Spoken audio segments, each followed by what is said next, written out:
బయట క్రిస్పీగా, లోపల జ్యూసీగా ఒకసారి తింటే మళ్ళీ మళ్ళీ తినాలనిపించే street style chicken lollipop recipe. చాలా ఈజీగా ఎలా చేయాలో చూద్దాం.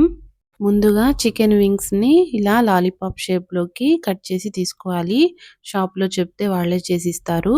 ఇప్పుడు పసుపు, కారం, అలాగే నిమ్మరసం, అలాగే ఉప్పు కూడా వేసుకొని మ్యారినేట్ చేసుకొని 2 అవర్స్ ఫ్రిడ్జ్లో పెట్టుకోవాలి.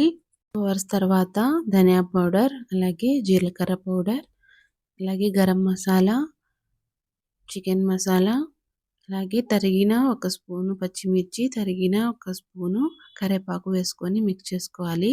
ఇప్పుడు ఎగ్ వైట్ తీసుకొని ఇలా మిక్స్ చేసుకోండి. ఇప్పుడు ఒక స్పూను శనగపిండి, ఒక స్పూను బియ్యపిండి, 2 స్పూన్స్ కార్న్‌ఫ్లోర్, అలాగే ఒక స్పూను అల్లం వెల్లుల్లి పేస్ట్ వేసుకొని మిక్స్ చేసుకోవాలి. ఉప్పు కొద్దిగా కలర్ కూడా వేసుకొని ఇలా మిక్స్ చేసుకోవాలి. ఇప్పుడు వాటిని మిక్స్ చేసుకున్న వాటిని ఆయిల్‌లో డీప్ ఫ్రై చేసుకోవాలి. ఇలా ఇక్కడ చూపిస్తున్నట్టు వేసుకోండి. ఆయిల్‌లో ఇలా ఫ్రై అయిన తర్వాత ఇలా టర్న్ చేసుకోండి ఇక్కడ చూపిస్తున్నట్టు. ఈ చికెన్ లాలీపాప్స్‌ని మీడియం ఫ్లేమ్ మీదే ఫ్రై చేసుకోవాలండి. అప్పుడే లోపల దాకా ఫ్రై అవుతాయి. చికెన్ ఇలా క్రిస్పీగా అయ్యేంత వరకు ఫ్రై చేసుకొని ఇలా తీసుకొని టిష్యూ పేపర్ మీద వేసుకోండి. ఇలానే అన్నీ ఇలా తీసుకోవాలి. ఇప్పుడు సిల్వర్ ఫాయిల్‌తో ఇలా వెనకాల వ్రాప్ చేసుకుంటే హోటల్ స్టైల్‌లో ఉంటుంది.